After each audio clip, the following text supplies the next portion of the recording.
히브리서 4장 12절.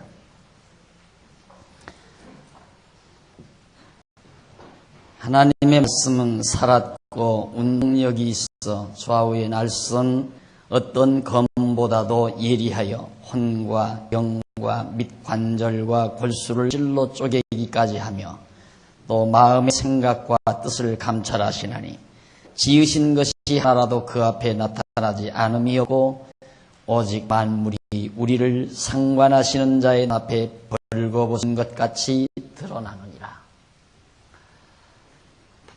13절까지 봉독이었습니다. 오늘은 교재 42페이지 상단 부분에 보시면 2번, 우리는 지금 성경신학이 왜 필요한가에 대해서 살펴가고 있습니다.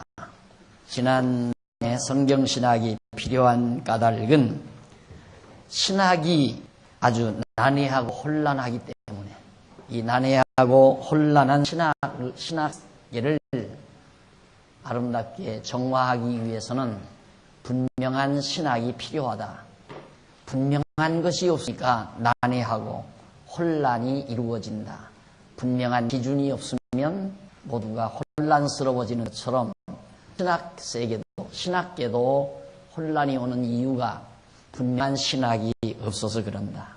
따라서 바로 이 분명한 신학이 필요한 것은, 성경신학이 필요한 것은 바로 이 신학이 하고 혼란스럽기 때문에 그렇다는 것을 지난 시간에 말씀드렸습니다. 오늘은 두 번째로 인본주의 신학의 도전입니다. 인본주의 신학이 도전해 오기 때문에 필요하다, 성경신학이. 기존의 우리 전통신학, 소위 개혁파 신학이라는 것이 그래도 전통을 유지해오고 소위 진리를 보수해 온다고 자처했습니다. 그러나 너무 빈약하고 바로 그 원리체계 자체가 허술하기 때문에 인본주의 신학이 사정없이 도전해 오고 있다. 그래서 그 인본주의 신학 그 파장 앞에 속수무책의 경우가 되진 그것이 오늘의 신학세계라는 것을 지난번에도 말씀드린 바 있습니다. 겨우겨우 어떻게 문맥을 이용한 우리 개혁파 신학, 이제는 어디로 향해서 가야 할 건가, 방향 감각마저 잊어버리고 말았습니다. 이제는 포기한 거죠. 개혁파 신학은 이제는 완전히 포기하고 말았어요. 왜? 너무너무 주변에서 도전해오는 세력이 강하기 때문에 그걸 뚫고 싸울 만한 힘이 없어요. 그래서 언젠가 제가 말씀드렸지만 전통적인 보수신학, 소위 이제 전통적인 우리 기독교 세력을 유지해 오던 소위 개혁파 신학자들이 공개 토론에 나가지를 않는다. 망신당하니까. 예를 들어 텔레비전 방송이라든가 기독교 방송 이런데 신학적인 공개 토론에 나가지를 않아요. 나가야 바보가 돼버리고 마니까요. 그러니까 이제는 완전히 포기해버리고 만 거예요. 그리고는 이제 애꿎은 성도들 모르니까. 사실 전쟁은 성도들을 보호하기 위해서 있는 거 아닙니까? 전쟁은 성도를 보호하기 위해서, 적군부터 보호하기 위해서 전쟁인데, 지도자라면, 소위 이제 이 보수주의 개혁파 신학의 학자라나 지도자라면 인본주의와 싸워야 되거든요. 인본주의 신학자들과 격투를 벌이면서 그들의 인본주의 사상으로 성도들을 보호해야 하는데, 적진을 향해서 이렇게 가서 싸우는 게 아니라 돌아서서 우매한 어두운 성도들에게 괜찮다 그 말이에요. 대적이 지금 몰려오는데 괜찮다. 우리가 지금 굉장히 강하다. 정말 건전하다. 우리는 잘 신앙생활하고 있다. 그래서 성도들, 우매하고 무지몽매한 성도를 안심시키고 거기에서 안주하려는 적당한 방법으로 자기의 영달을 누리려는 그런 정말 치졸한 사태를 지금 가지고 있다는 것이 제가 솔직한 개혁파 신자들의 지도자의 모습입니다. 적어도 지도자라고 한다면 적과 싸워야 되잖아요. 진리가 아닌 것과 투쟁을 해야 한단 말입니다. 근데 그들과 투쟁하려면 자기가 연구하고 책을 쓰고 그리고 속에서 자기의 이론을 펼치고 그래서 인본주의 신학자들 너희들의 주장이 완전히 엉터리다, 잘못된 것이다 라고만 자꾸 변증을 하고 변호를 해야 하는데 그건 이미 포기한 거예요. 그건 안 된다 이 말입니다. 그러니까 그 일을 하지 않냐고 정말 무지몽매한 성도들만 데리고 우리가 신앙이 제일 좋다. 우리가 제일 잘 있는 것이다. 그리고 성도들만 자꾸 다독이고 성도들을 통해서 자기들의 영달만 누리려고 하는 그런 실한 자태를 꾸미고 있다 하는 얘기입니다. 그래서 그들 개혁파 신학의 허점과 급소를 정확히 알고 있죠. 누가? 인본주의 신학들이. 지금 우리가 지난번 말씀드린 대로 예수님 오신 이후 4세기를 기점해서 결국 15세기경까지 16세기 종교개혁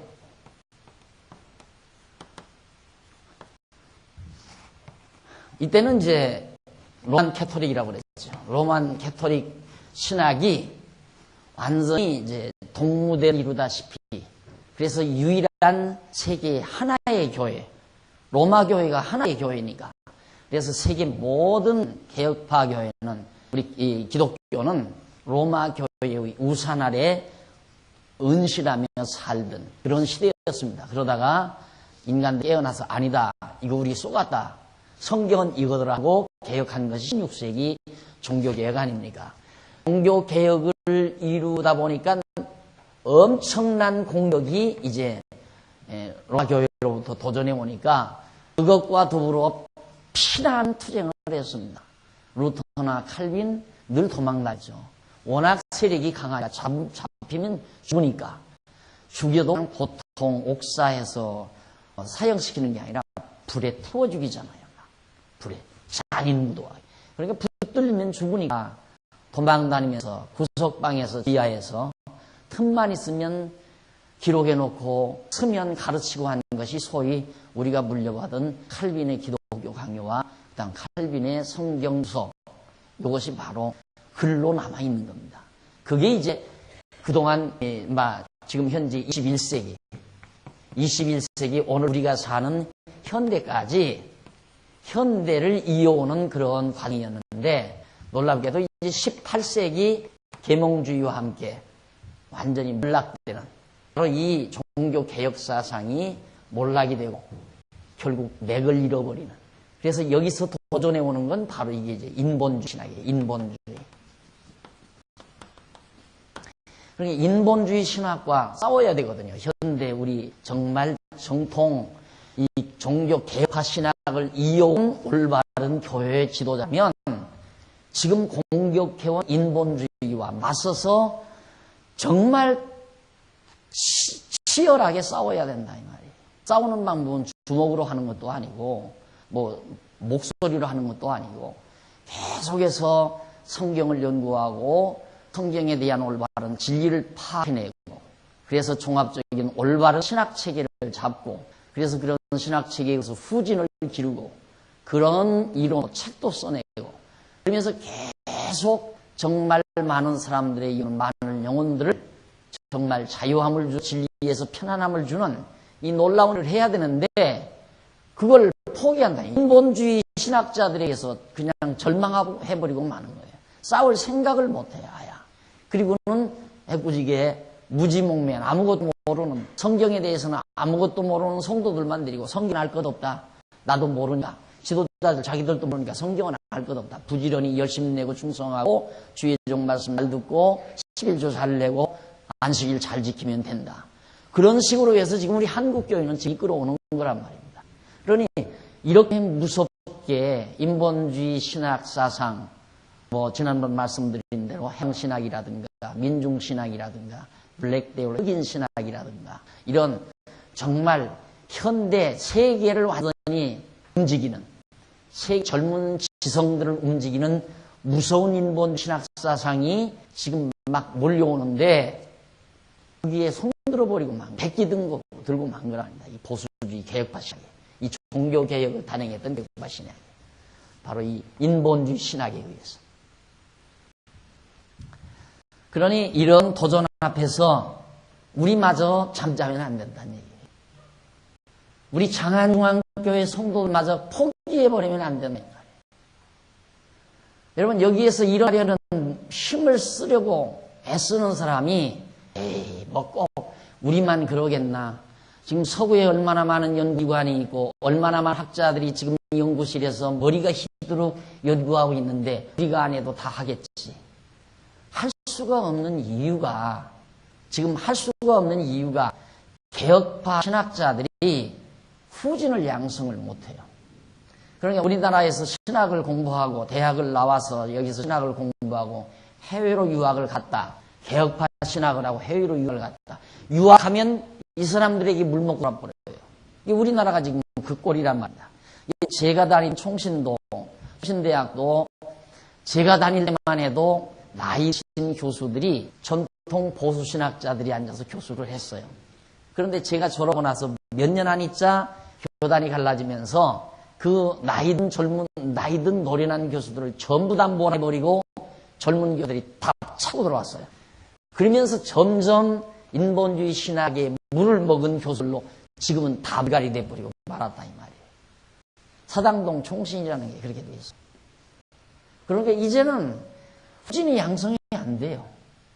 포기한 거예요. 개혁파 신앙은 포기했어요. 제가 하도 귀한 분이라서 화란에서 교의신학 박사학위를 받아가지고 오신 소위 서모 교수를 귀한 분이라 저하고 나이가 비슷한 분이고 그래서 혹시라도 손을 잡고 같이 일할 수 있을까 하는 그런 기대감도 가져보면서 한번 모셔다 우리 강의했잖아요. 오순절 신학에 대해서 비판 강의를 좀 해달라고 해요. 그분이 맥을 못 쓰고 있어요. 지금 총신에 들어가 있는데 전혀 학생들로부터 인기도 없을 뿐만 아니라 학생들이 들어가질 않아요. 강의를 들으려고. 그러니까 없다는 얘기입니다. 쉽게 말하면. 그러면 이런 상태에서 우리마저 그냥 포기할 바에야 교회 할 것 없죠. 뭐 하려고 이렇게 골치 아프게. 안 그래요? 우리 뭐 이거 해서 이로운 게 뭐 있습니까? 하나, 박 목사님 당신 먹고 사니까 이렇겠나요? 그렇게 얘기할 거예요. 저는 이거 안 해도 먹고 살 수 있어요. 다른 거 해도 먹고 살 수 있어요. 그런 재주는 있어요. 먹고 사는 데는. 그러니까 나 먹고 사는 거 걱정하지 말고 우리 정말 이거와 싸우지 않을 테면 후퇴에 왜 이걸 하느냐 이 말이에요. 이 먼 데가 이거 비싼 땅 사가지고 내놓고 그냥 적당히 가까운 데 가서 주일날 딱 가서 1시간 딱 앉아서 쌈박한 설교, 철학자들의 말, 현대 흘러가는 사상 이런 것들을 곁들인 아주 그런 쌈박한 설교 한두 마디 듣고 아 그렇구나 하고 그냥 또 나와서 자유롭게 생활하고 그러면 되지 뭘 이렇게 그냥 남자까지 복해 들어가서 밥 해 먹어가면서 이 짓을 왜 해야 되느냐 이 말이에요. 왜? 안 그래요? 이것 때문에 머리를 쳐보는 겁니다. 이것 때문에 인본주의와 더불어 싸우자 이 말이죠. 이게 바로 진리 싸움. 그러니 이 싸움 하려면 우리가 같이 연구해야 돼요. 같이 연구하고 같이 공감하고 연구할 수 있도록 바탕을 만들고 여건을 조성하고. 여러분 싸우는 사람이 수만 명, 수십만 명이 있어야 싸우는 거 아니에요. 이 진리 싸움인 것은 이때도 그렇죠. 이 막 새까만 세계적인 기구와 조직을 가지고 있고 엄청난 재력을 가지고 있는 이 거대한 로만 캐토릭을 향해서 누구 혼자? 루터 혼자서 다퉜어요. 루터 혼자서. 그 다음 칼빈이 그를 이어서 싸우는 사람이 그렇게 수만 명, 수천 명 있어야 되는 거 아니에요. 오늘 우리들의 숫자만으로 너무너무 충분하다고 말해요. 그러니까 오죽하면 제가 숫자에 별로 관심 안 썼잖아요. 문제는 관심사는 공부죠. 열심히 우리들 만이라도 열심히 공부하고 같이 공감하고 그래서 비록 우리 지금 하는 일 이 싸우는 일 다 하잖아요. 싸워가는 일, 인본주의와 싸우는 일을 다 하고 있어요. 지금. 연구하죠. 연구해서 책 쓰지요. 계속해서 연구한 대로 가르치죠. 이거면 싸우는 거 아니에요? 그 이상 되게 더 싸워요. 총 만들어 싸울까요? 핵폭탄 반에서 가서 할까요? 안 그러면 테러 할까요? 뭘로 어떻게 싸울 거예요? 진리 싸움. 진리 싸움은 연구하고 가르치고 쓰는 거예요. 다 하고 있어요, 지금 우리가. 이 일하자고 우리 이렇게 모인 거란 말입니다. 그래서 성경신학의 필요성은 이 인본주의 신학의 도전 때문이다. 그 말이에요. 그래서 그런데 이런 강력한 신학의 가장 강력한 무기인 성경을 고등비평이라는 괴물 같은 칼날로 난도질하기 시작했죠. 이 사람들이, 인본주의 신학자들이 성경을 놓고, 이 성경이 바로 이 개화신학의 가장 최고 무기 아니에요. 최고의 무기예요. 이것은 핵무기보다도 더 강력한 무기예요. 성경이라는 것이. 이 개혁파 신학에 있으면. 기독교에 있어서 최고의 무기가 성경이란 말입니다. 그런데 인본주의 신학자들이 성경을 놓고 전부 난도질해요. 전부 칼로 다 난도질. 회치듯이 다 난도질해버린 거예요. 이건 마귀말, 이건 천사말, 이건 이방 왕의 말, 이것은 옛날 신화, 이것은 누구의 교훈, 이것은 누구의 편, 이런 식으로 해서 전부 따로 나눠가지고 아무것도 아니야. 그냥 잡지다 이 말, 잡지. 여러 가지 잡다한 글들을 모아온 수집물에 모아다. 문서들을 수집해온 수집물이다. 성경 아무것도 아니다 그 말이에요. 이거 인본주의 신학자들이 하는 말. 이런 엄청난 도전을 받아가면서 성경의 논리성과 통일성을 부정하고 성경이 진리가 될 수 없다고 말합니다. 성경이 하나님의 말씀도 아니고이라고 주장하고, 이 같은 녹슨 칼날 앞에 개혁파 신학은 힘없이 시들어가고 있는 것이 오늘 우리들의 현실이고 상황입니다. 인본주의 신학자들은 고도의 학문적 바탕으로 그럴듯한 증거를 시하고, 이러한 현대 인본주의 학자들의 농간에 현대인들은 깊이 빠져들고 있습니다.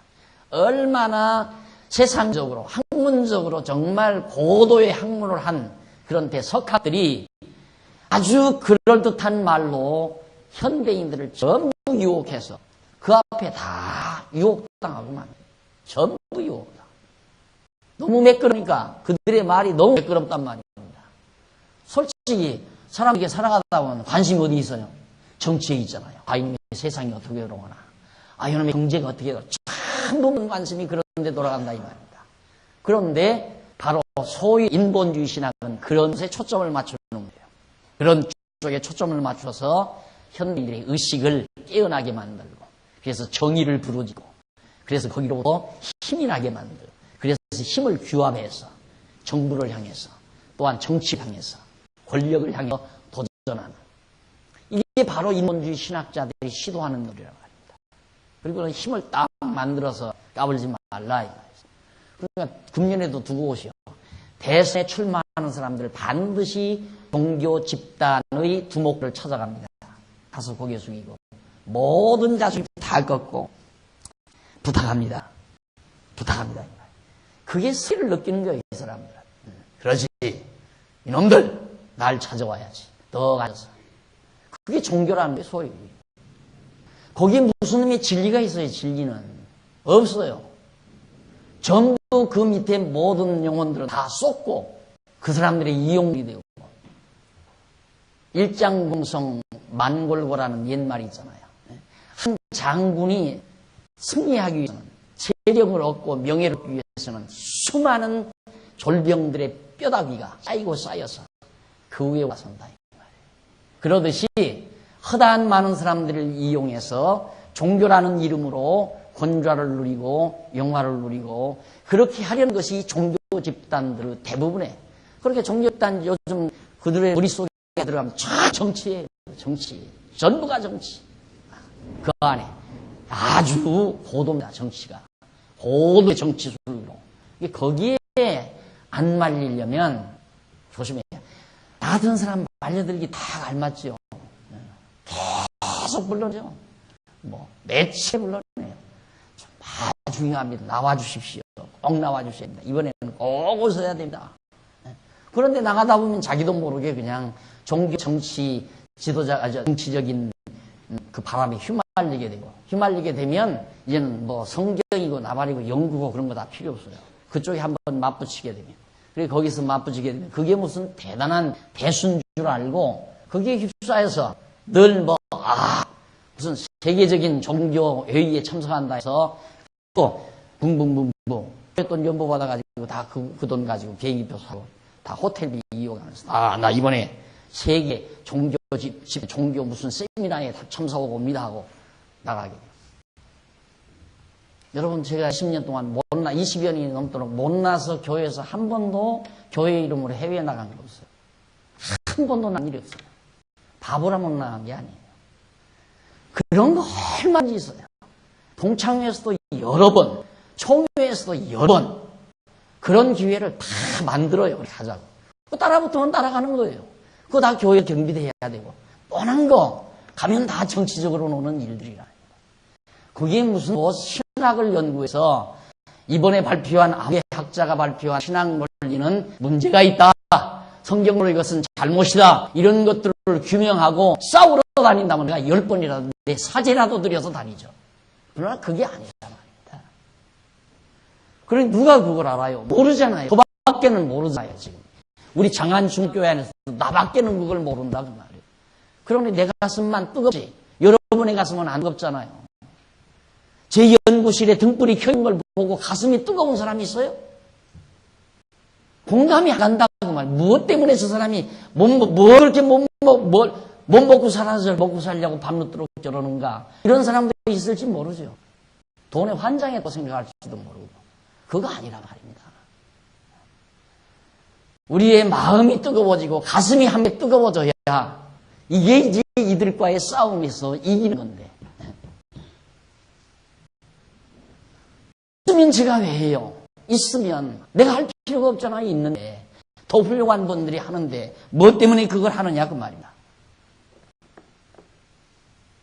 아까도 오전에도 제가 말씀드렸지만 요즘 이제 잠언서 쓰잖아요. 잠언서를 쓰면서 치밀하게 들어가서 하나하나 단어를 분석하면서 하다 보니까 그렇게 그냥 대충 때와 치밀하게 분석할 때와는 또 다른 맛을 느끼게 된다. 근데 전부 그걸 지금까지 통적으로 전부 도덕적으로 공자, 맹자하고 같이 섞어놨어요. 공자, 맹자 사상과 같이 섞어놔 있단 말입니다. 그럼 그것 가지고 무슨 생명력이 있겠어요? 그건 벌써 이미 기독교보다도 먼저 공자가 한국에서 다 터전다 다 닦고 났는데.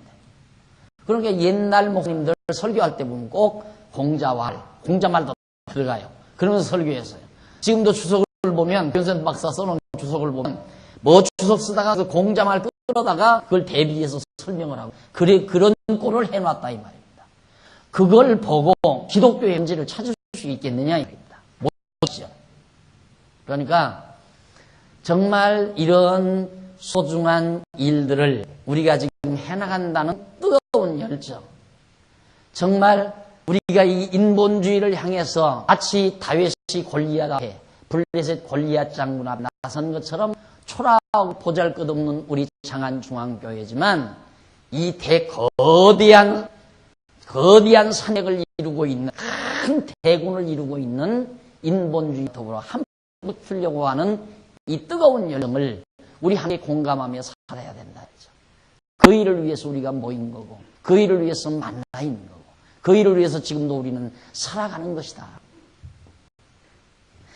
성경이 진리가 될 수 없다고 말하는 자들, 인본주의 신학자들은 고도의 학문적 바탕과 그럴듯한 증거를 가지고 현대인들을 전부 다 농간하고 성경대로 알고 성경대로 믿고 성경대로 살려는 개혁파 신학에 기초한 개혁교회는 위기에 지금 직면이죠. 마지막 카운트다운에 들어가 있어요. 시간 문제예요. 이제. 개혁파 교회가 망하는 건 시간 문제라 이 말입니다. 당연하죠. 젊은이들은 그들 이론에 찬동할 사람 하나도 없어요. 지금 컴퓨터 세대들은 지금 이 전통 이 개혁파 신학자들이 말하는 이론 앞에 끄덕일 사람이 있다 이 말이죠. 갸우뚱거리지 끄덕끄덕한다 이 말이에요. 그러니까 젊은이들이 교회에서 점점 사라지게 되는 거고 나이 드신 분들은 그냥 어차피 그렇게 알아왔으니까 이러다가 누가 천국이나 가자. 그리고 교회에 그냥 붙어 있는 거. 그 사람들 세상 뜨면 교회는 비게 돼 있잖아요. 그러니까 지금 교회 지도자들이 이제는 젊은이들에게 관심을 두는 게 아니라 젊은이들은 잡을 능력이 없으니까 누구에게? 나이 드신 노인에게 관심이 노인 목회. 왜? 노인 목회까지 해야 마지막까지 할 수 있다. 이제 이런 생각을 하게 되는 거예요. 노인들은까지 남아있으니까. 젊은이들은 교회로 안 들어오게 되고. 젊은이들에게 소망을 가질 수가 없어요. 떠나니까. 정 안 믿어지시면 여러분 각 교회, 큰 대형 교회 가서 젊은이 분포를 한번 조사해 보십시오. 안 된다 이 말입니다. 그러니까 개혁파 교회가 망하는 것은 시간 문제다. 결국 그런 인본주의 신학자들의 중요한 공격의 목표 삼고 있는 성경의 권위를 회복하여 사수하는 일이야말로 개혁파 신학이 위기를 극복하는 유일한 지름길임을 우리는 알아야 된다. 그리고 성경의 논리적 통일성에 의한 계시진리의 정확한 확인은 개혁파 신학의 승리를 보장받는 유일한 길이다. 이제 이 길은 뭔가? 성경에 있어요. 이들이 성경을 다 난도질했으니까 무슨 소리냐? 여기는 이래서 하나고 여기는 이래서 하나고 이거 난도질할 성경의 것이 아니다. 해서 성경은 하나다. 하나의 논리다. 라고 하는 걸 분명히 말해줘야 되고 성경이 말하고 하는 진리는 이것이다라고 밝혀줄 수 있어야 인본주의 한판 붙을 수 있다. 이 말이에요. 붙을 수 있을 뿐 아니라 승리가 보장된 싸움이죠. 이건 승리할 수밖에 없죠. 자기네들이 아니다 하는 것을 우리는 지다. 이러니까 이렇고 이래서 이러니까 바로 지다. 이것이다 라고 말할 수만 있으면 이기는 건 틀림없는 거 아니겠어요? 승산이 여기에 있는 겁니다. 그래서 바로 이런 상황 하에서 우리가 정말 성경신학을 체계화한다는 것은 매우 중요한 일이다. 이 성경신학의 기초에서 사과 역사를 연구한 연구원 중에 한 분이 역사 전공을 하는 연구원 중에 한 분이 목사님 제가 어디다가 이렇게 됐습니까? 묻더라고요. 왜? 그러니까 내가 역사를 연구하다니 왜? 뭐가? 그러니까 왜 연구 못해? 아니 내가 어떻게 역사를 연구합니까? 이러니까 자기도 신기한 거예요. 역사가 보인다는 거예요. 그렇게 지금까지 온 세기 동안 허다한 사학들이 나타나서 역사를 보고 싶고 역사를 해석하고 싶었는데 그게 안 됐잖아요. 못했잖아요. 그런데 어떻게 내가 역사를 보고 역사를 해석할 수 있느냐? 그게 자기는 너무 정말 감개무량할 뿐만 아니라 견딜 수 없이 자기를 흥분하게 만다고 그런 고백을 하는 얘기를 제가 들었습니다. 이게 바로 싸움이에요. 우리의 싸움, 신나는 싸움이고 즐거운 싸움이고 하면 할수록 승리가 보장된 싸움. 이 싸움을 왜 안 해요? 싸우면 싸울수록 즐겁고 싸우면 싸울수록 승리가 보장된 싸움입니다. 이걸 왜 안 해요? 이런 세상에 이런 일이 없잖아요. 어떤 일도 그런 일은 없어요. 하면 할수록 즐거운 일은 없어요. 그리고 반드시 승리가 보장된 싸움도 승리가 보장된 일도 없고. 그래서 종교의 개혁당 제3 번째 줄 성경 권위를 제1의 원리로 내세워 개혁파 신학의 둥지를 마련했습니다. 그러나 지금은 상황이 다르고 막연히 성경이 최고의 권위를 지닌다고 외치는 것으로 해결되던 시대는 이미 지났습니다. 이때는 너무 이 당시에 교황 권위가 높아져 버리니까 교황, 인간 그 할아버지가 무슨 권위가 있느냐? 없다 이거죠. 그럼 뭐가 권위냐? 성경이 권위다. 그러니까 맞아. 단순원법에 의해서 인정을 받은 거예요. 교황, 인간이 무슨 권위가 있느냐? 없다. 하나님의 말씀은 성경이 권위다. 여기에 맞다 하고 손든 사람이 거기에 따라붙은 사람이 종교 개혁파 교인들이에요. 개혁파 신학을 추종하던 우리 개혁파 성도들이라 이 말, 교인들. 그러면 성경이 최고의 권위다 하고 그렇게 한동안 이끌어왔는데 계몽주의 사상이 들어오면서부터 그러면 성경이 진짜 진리인가 하고 성경을 휘벼보니까 아니다 말이에요. 이것도 아니고 이것도 아니고 다 아니다. 어떻게 처녀가 아들을 낳느냐? 어떻게 물고기 2마리, 5개를 5,000명이 먹느냐? 아니 바닷물이 어떻게 갈라지고 죽은 자가 어떻게 다시 살아나느냐? 부활이 무슨 부활이냐? 하나하나 문제 제기를 하면서 전부 하나하나 부정하다 보니까 완전히 인본주의 신학이 승리를 거두게 된 거예요. 이래서 결국 이제는 성경이 왜 최고의 권위를 지니는가 성경 자체의 내용으로 확증을 해주어야 하는 시대를 맞아서 그냥 성경이 최고의 권위가 있다 그런 단순한 논리로 이제는 설득이 안 된다 이 말이죠. 성경이 최고의 권위다. 이것은 상대방 이미 기존의 교황 권위가 너무 팽창했기 때문에 인간이 뭐 똑같은 인간인데 인간은 다 똑같은 인간인가 왜 교황만이 최고의 권위를 지닌가? 아니다. 성경이 권위다. 맞다. 그 말이 맞다. 이랬지만은 그럼 성경이 권위가 있나? 그 다음 물을 거 아니에요. 왜 권위가 있는가? 성경이 권위가 있다면 왜 권위가 있는가? 이거에 대한 확실한 증거를 대주어야 한다 이 말이죠. 그 증거가 성경은 이렇게 따로따로 여러 가지 문서의 집합물이 아니라 하나의 논리체계를 가지고 있는 분명한 주제가 확실한 하나의 주제가 확실한 하나의 논리체계의 진리다라고 하는 것을 확실하게 증거에 보여주어야 되기 때문에 성경신학이 필요하다. 그리고 성경의 논리적 통일성을 찾아 그 분명한 진리됨을 내용상의 증거를 통하여 밝히고 이 같은 성경신학 운동이 늦어지면 늦어지는 만큼 개혁파 신학은 침체의 늪에서 못 벗어난다. 점점 더 지난날에 날간 개혁파 신학의 녹슨 무기로는 현대 인본주의 신학자들의 첨예화되고 세련된 공격 무기를 감당하기에는 확실히 역부족이다.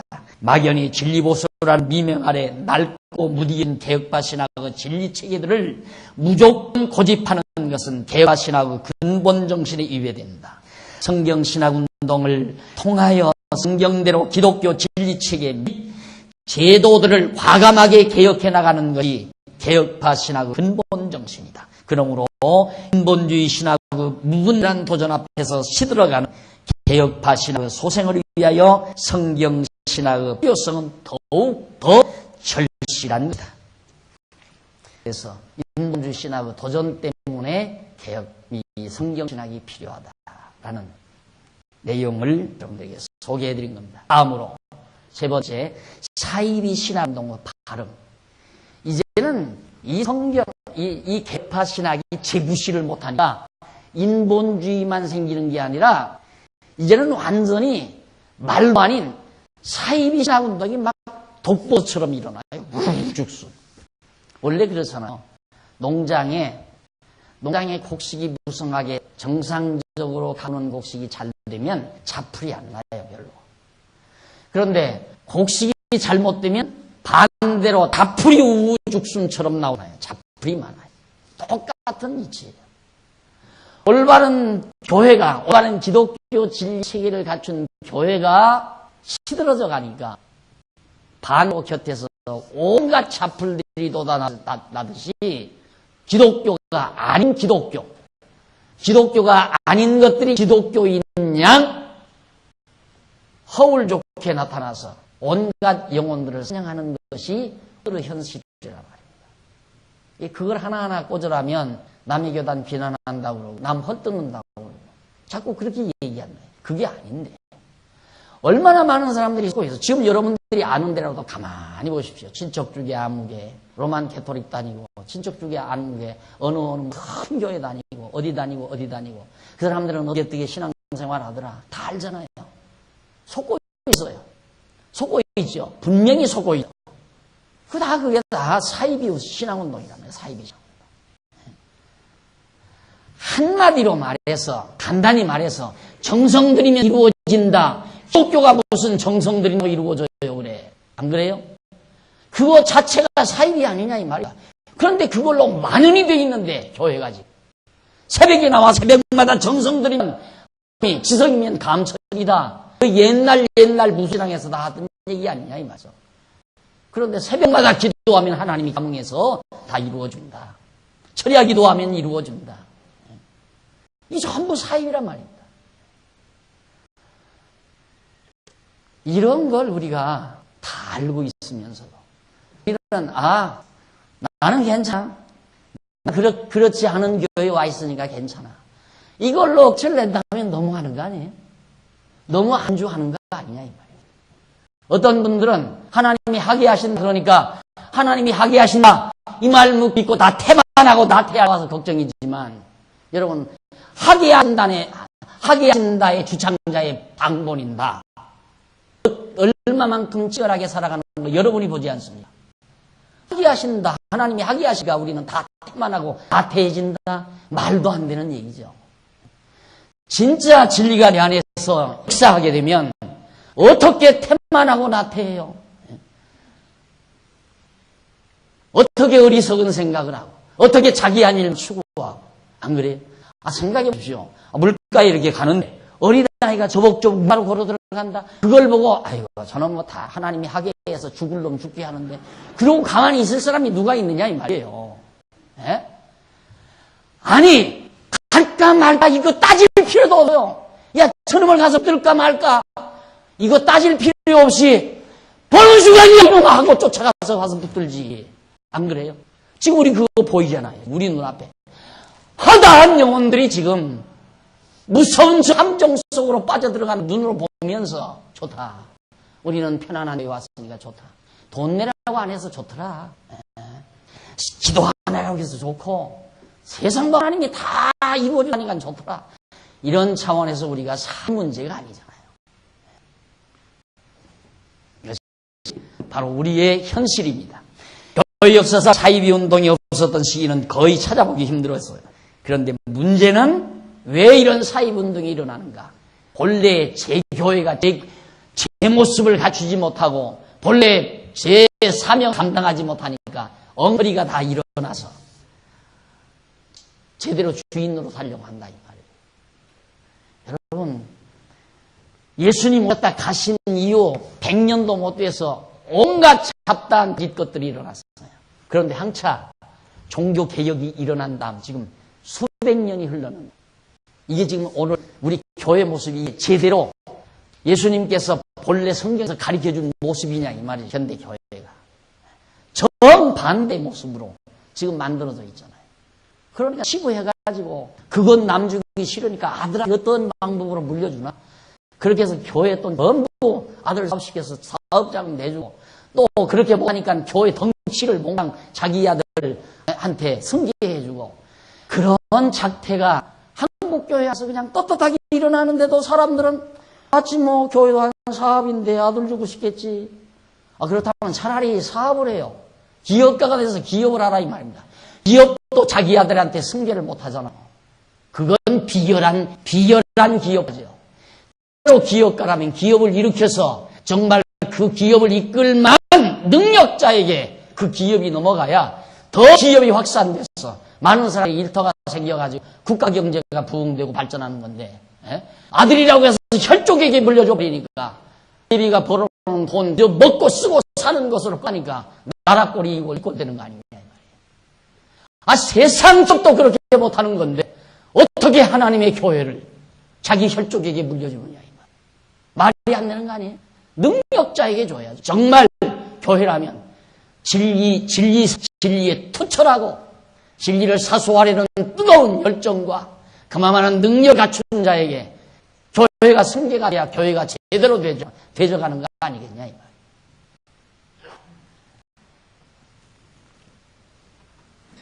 이런 사이비 운동을 통해서 성도들은 무분별하게 막 갖다가 돈을 퍼부어내고 더 많은 복을 받으려니까 많이 내면 많이 받으니까 많이 갖다 내다 보니까 종교 재벌이 생겨버리고 만 거란 말입니다. 그 근본 원인은 기존 신학의 미숙함이 있는 거죠. 다른 신앙운동이 침체되면 사이비 신앙운동이 나타나기 마련이에요.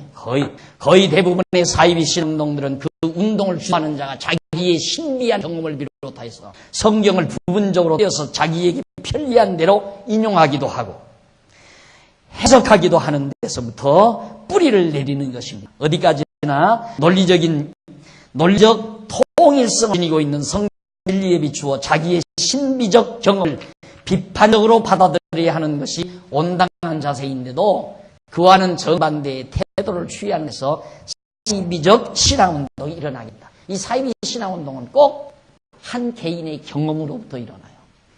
내가 어느 삼각산에 가서 기도하다가 불을 받았다. 그때 내가 엄청난 능력을 받았다. 손을 얹으니 막 안전방위가 일어나더라. 이런 식으로 해서 끌고 나온 것이. 우리 한국은 참 기가 막힌 나라예요. 한국 사람들은 기가 막힌 나라예요. 거기에 다 몰려가야죠. 다. 이상한 짓만 하면 그게 성령의 역사야. 이상한 짓만 하면. 한때 20, 30년 전에는 하여튼 이상한 짓만 하면 전부가 성령의 역사예요. 그게 다 사이비 신앙 운동들이죠. 그래서 이론적인 원리 체계가 없는 신앙 행위는 신비적인 경험을 추구하게 된다. 이론과 경험. 항상 그러죠? 이론, 경험. 이것은 아주 중요한 근거입니다. 이론과 경험. 그래서 이론은 있는데 경험이 없어도 안 되고 경험은 있는데 이론이 없어도 안 돼요. 왜냐하면 이론은 있는데 경험이 없다면 그건 망상이에요. 망상. 또 경험은 있는데 이론을 세울 수 없다면 착각이에요. 이것은. 완전히 착각, 고집. 착각에서 나는 고집. 이론과 경험이 맞아떨어져야 그것이 진리예요. 그러니까 이론은 성경이죠. 성경 진리가 그대로 현실로 나타나야 돼요. 이래야 진리라 이 말이죠. 그러니까 우리는 성경 말씀에 의해서 오늘 낮에도 말씀드렸지만 요시야 왕이 하나님의 말씀 성경을 백성들에게 가르치니까 당장 그것이 현실화되잖아요. 대개혁이 일어나요. 변화가 온다. 그러면 진리예요.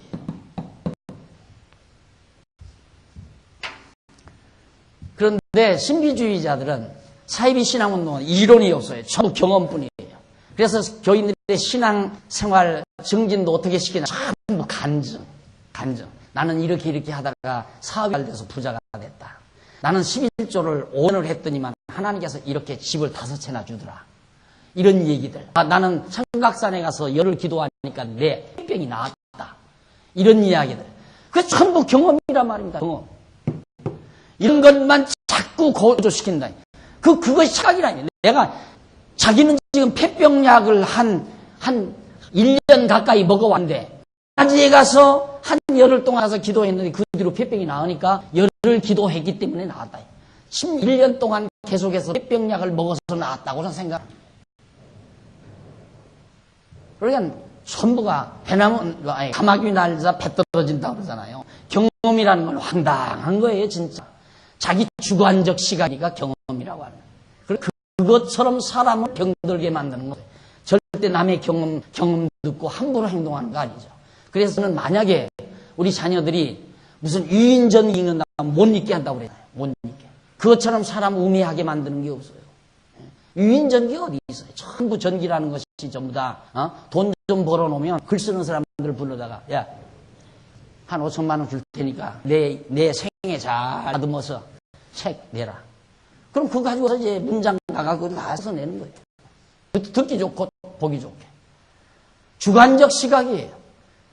예를 들어서 상대방이 어떤 전기를 볼 때 자기가 깨끗하고 양심적으로 다 그렇게 쓰는 전기라면 참고가 좀 되죠.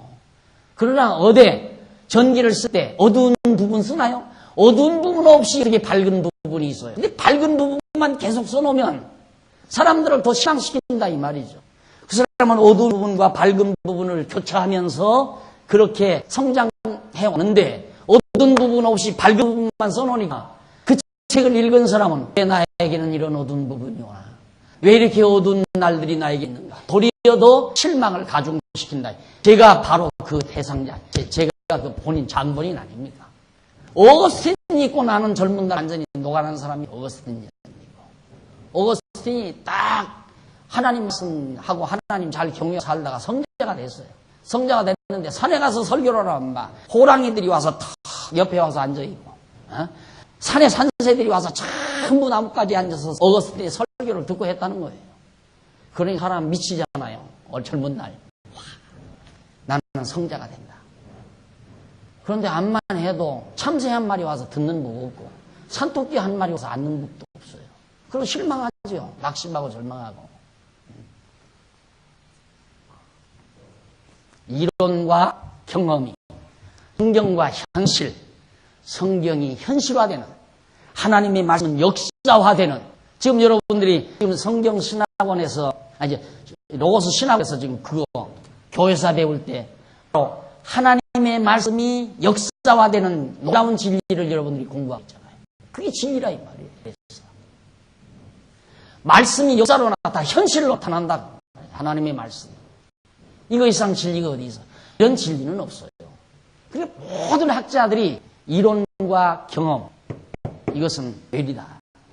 이론은 있지만 그것이 현실화 안 된다. 공산주의 이론이 얼마나 좋습니까? 참 좋아요. 그것이 역사적 현실로 불가능하잖아요. 자본주의 이론, 이거 현실로 되면 안 돼요. 자본주의 이론은 조금 시간을 많이 걸릴 뿐이지 자본주의 이론도 이론 그대로 안 된다고 말이에요. 그러니까 나중에는 자본주의가 어느 정도 팽창해지면 공산주의 이론을 끌어들이잖아요. 공산주의. 그러니까 문제는 공산주의를 먼저 해서 민주주의로 자본주의로 가냐, 자본주의 먼저 실현해서 공산주의로 가느냐. 이것이 문제란 말이에요. 요즘 자꾸 이념투쟁도 그거 아니에요. 누구는 뭐 좌파다, 우파다, 대통령은 좌파, 우파, 계속 우파로 가면 어떻게 되자는 얘기. 계속 우파로 가면 다 같이 망해요. 그러니까 좌파 끌어들이자는 얘기거든요. 그럼 좌파 끌어들이면 해결이 되는가? 그것도 해결이 안 나요. 당분간은 임시적인 해결이지. 벌어놨으니 좀 나눠 먹자. 나눠 먹다가 보면 다 망하잖아요. 세계 지금 막 굴지 기업들은 막 경쟁하자고 달겨붙는데 조그마한 거 벌어놓고 그거 경제 생각 안 하고 나눠 먹자? 틀렸다 이 말이지. 가관이에요. 대통령 나선 사람들 나와서 토론하는 거 보면 가관 속이야. 맞는 게 아니야. 네 말도 틀리고 네 말도 그걸로는 안 된다 이 말이야. 역사의 미래는 하나님의 손에 달려있지. 그래서 바로 신비주의자들은 성경을 표면으로는 중요하게 생각하는 것 같으나 실제적으로는 신비한 경험을 절대하거나 성경을 부분적으로 내세워 자기들의 주장을 합리화하는 근거로 사용한다. 개혁파 신학의 침체와 함께 우죽순처럼 솟아나는 사이비 신학 운동에 대한 방어와 비판을 위해서라도 개혁파 신학의 근력을 더해줄 수 있는 성경 신학의 필요성은 너무도 크다. 그래서 성경 신학의 중요성 서너 가지를 대략적으로 여러분들에게 정리해드렸습니다. 성경 신학이 필요하기에 우리는 존재한다. 장한 중앙교회의 존재의 의미가 있다. 이렇게 생각해 주시기를 당부하고, 그 다음 제4절 성경 신학의 목적입니다.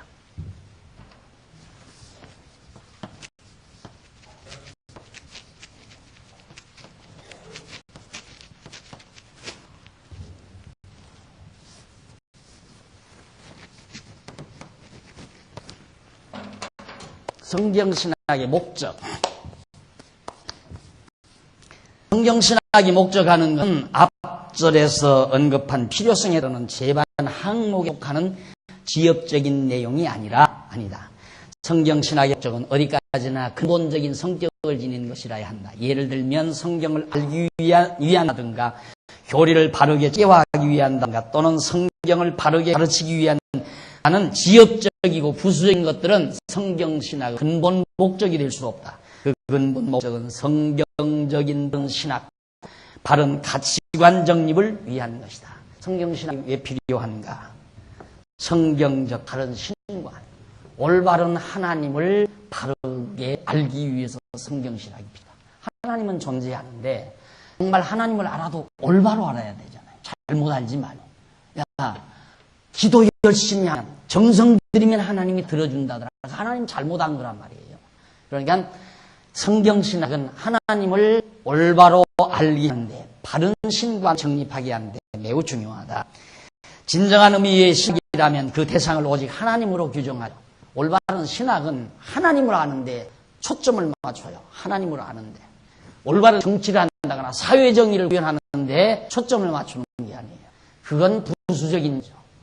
그건 우리 역사적인 현실 사회에서 있어야 되는 문제지만은 종교적인 문제에 있어서는 신을 아는, 하나님을 바르게 아는데 큰 초점을 맞추는 것이 신학의 목적입니다. 그러면 그렇다. 성경신학은 더욱 그렇다. 그러나 전통신학에는 45페이지 제일 위입니다. 전통신학에서는 하나님보다는 지역적인 주제들이 더 관심을 기울이는 경향을 보입니다.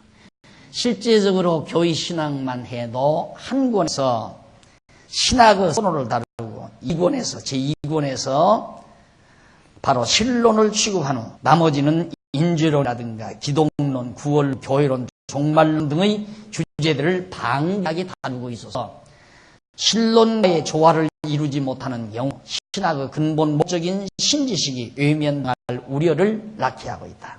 교회 신학의 분야별 모든 주제들은 하나님을 알게 하는데 부수적인 주제들로 취급되어야 한다. 그 말이에요. 뭔 얘기냐면 전통적 이 개혁파 신학, 이 개혁파 신학은 신학의 체계를 서론, 그 다음 신론, 인죄론, 기독론, 구원론, 교회론, 그 다음 종말론 이렇게 나와요. 이 7개죠. 하나, 둘, 셋, 넷, 다섯, 여섯, 일곱. 이런 식으로 해서 이제 신학 체계를 잡아놔요. 이 개혁 신학 자체가 지금 현재 우리가 살고 있는 이 시대까지 전해져 내려오는 것들이. 그러니까 기독교의 다양한 연구 주제들 중에 하나가 신론이에요. 그러니까 기독교 진리의 다양한 주제들, 그 주제들 가운데 하나가 신론이라 이 말이죠. 이게 이제 전통신학의 논리적 체계예요. 그러나 오늘 우리는 하나님, 신론이라는 것이 바로 신학이다 이 말이에요. 신론만이 신학이다. 인죄론은 신학이 아니에요. 이건 신학이 아니에요. 사람이 죄 문제를 아는 것이고 이건 그리스도의 이 땅에 오셔서 사역을 하는 것이고 이것은 구원의 문제를 아는 거고 교회가 무엇인가를 아는 거고 이건 이 세상 말이 어떻게 오는가 그걸 아는 것들이지 신학은 아니다 그 말이에요. 신학의 초점은 오직 신론이어야 된다. 그런데 이 신을 알다가 하나님을 알다가 보면 이런 부수적인 주제들을 우리는 같이 곁들여 취급하는 것이다 말입니다. 그러니까 이게 대등하게 놀 성질의 것이 아니에요. 그러니까 글을 쓰는 자가 하나의 이론 전개를 한다는 항상 상위 주제와 하위 주제를 정확하게 배열을 할 때 매끄러운 글이 되는 거거든요. 이게 상위 주제를 놓고 예를 들면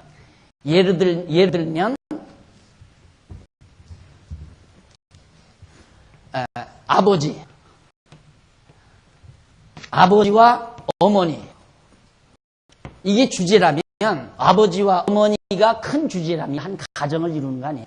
그 안에 이제 큰 아들, 작은 아들, 그 다음 큰 딸, 작은 딸. 어머니와 아버지 사이에서 이런 딸들이 나오죠. 이게 이제 소주제들로 이렇게 배열이 돼야지 아버지 해놓고 밑에다가 어머니, 그 다음 큰 딸, 작은 딸, 큰 아들, 작은 딸 이런 식으로 배열하면 안 된다 이 말이에요. 그러니까 여기도 마찬가지예요. 신론이라는 것이 신학의 가장 근본 주제인데 근본 주제에다가 바로 같은 배열, 같은 레벨 위에 이런 주제들을 같이 놓았던 것부터가 신학 사상의 혼선을 가져오게 만드는 요인이다 이 말이죠. 구조 자체부터도 벌써 빗나가고 있는 거예요. 그래서 주경신학은 성경 자체의 내용을 알려는 데 목적이 있는 것이 아니라 성경에 계시던 하나님을 아는 데 목적을 둬야 된다. 이게 성경신학도 하나님을 아는데 주경신학도 하나님을 아는데 역사신학 역시도 구약시대 선민이나 신약시대 교회가 걸어온 역사 내용을 아는 데 있는 것이 아니라 하나님을 아는데 그러니까 여러분들이 지금 얼마나 고도의 로고스 신학원에서 고도의 수업을 수강을 하고 있는가를 모르고 있죠. 여러분들은. 저는 알아요. 와 정말 대단한 교육을 여러분은 받고 있다. 큰 교육을 받고 있다. 왜? 기독교 초대 교회사를 통해서 지금 하나님을 배우는 거예요. 그런 강의는 이 세상 어디에도 없어요. 이 말하면 엉터리로 하니까 2여기밖에는 없는 거지. 제대로 한다면 왜 여기만 있겠느냐? 엉터리로 해서 여기만 있는 게 아니라 제대로 하니까 여기밖에는 없다는 거예요. 제대로 하니까. 역사 신학이 초대 교회가 걸어온 역사 내용이나 하자는 역사 신학이 아니잖아요. 역사학 뭐하러 해요? 역사를 해석하기 위해 역사학을 하잖아요. 그런데 해석이 없이 역사 내용만 열거한다. 그건 책 보면 다 나와요. 뭐하러 공부해요? 책 보면 다 나오는 걸. 그런데 여러분들 지금 공부하는 그 역사를 섭리하신 하나님을 배우는 거예요. 그렇게 대단한 학문을 지금 하고 있는 거죠, 여러분들. 저는 뒤에서 이렇게 들으면서 야, 이게 정말 신학원의 로버스 신학원의 자랑이다. 어디에서 이런 강의가 있을 수 있겠나. 정말 성경신학 학문 산하에서만이 이런 아름다운 강의를 할 수도 있고 들을 수도 있다. 이런 것이 바로 우리들의 긍지요 자랑이다. 그 다음 주경신학, 역사신학 역시 그렇고요. 또 역사 연구를 통해 역사를 섭리하신 하나님 아는데 그 근본 목이 있어야 하고, 실천신학 역시도 인간의 의지적 노력과 기교서 인간 스스로의 의나 어떠한 업적과 성과를 이루는데 목적을 두는 것이 아니고, 어디까지나 하나님의 선하신 뜻을 알고 그 뜻대로 주시는 성령의 능력을 힘입어 실천하는 생활 속에서 하나님에 대한 지식을 더욱 풍성하게 하려는데 그 목적이 있다. 실천신학도 역사신학, 주경신학도 교회신학도 모든 신학이 결국 하나님을 배우려는데, 하나님을 알게 하는데 그 초점을 맞춰야 된다. 이것이 성경신학의 중요한 하나의 이론 체계입니다. 그런데 실제로는 전통적인 신학에서 근본 목적보다는 부수적인 주제들의 내용을 인식하는 데 관심이 쏠리고 있는 것이 사실입니다. 일반 전통신학은 이런 봐요. 하나님을 배우기 위한 것이 아니라 인간의 죄가 어떠냐, 또 구원을 어떻게 받냐, 교회란 무엇인가, 이런 소주제들에 대한 토막 지식을 얻는 관심이 있다 이 말이죠. 우리는 교회를 언약대로 세워주신 하나님, 또 하나님께서 인간을 지어놓으시고 언약대로 범죄했지만 언약대로 이루어 가시는 하나님, 인도해 가시는 하나님, 언약대로 예수를 보내서 언약대로 죽이시고 부활하시 살게 하신 하나님, 언약대로 우리를 구원해 주신 하나님, 언약대로 이 세상 종말을 맺어가시는 하나님, 하나님을 가르치려는데 모든 이론의 초점을 다 겨냥하고 있다. 이것이 성경신학의 임무이자 목적입니다. 성경신학의 첫 번째 목적. 그것이 바로 성경적 바른 신관 정립입니다. 그 다음 두 번째로 성경적 바른 가치관을 정립하려는데 바로 그 목적이 있습니다. 이 부분은 다음 시간 여러분 강의해드리도록 약속을 하고 오늘 강의하기서 마칩니다. 기도하십시오. 자비로우신 아버지 하나님, 은혜와 사랑을 감사드립니다.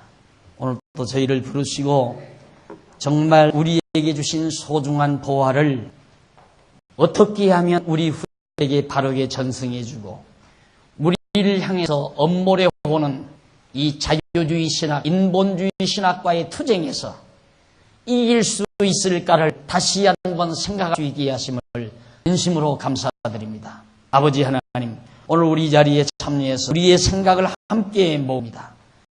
우리로 하여금 진리에 대한 열정과 선한 싸움을 싸우려는 뜨거운 열정으로 우리들의 가슴을 채워주시옵소서. 예수님의 이름으로 기도드립니다.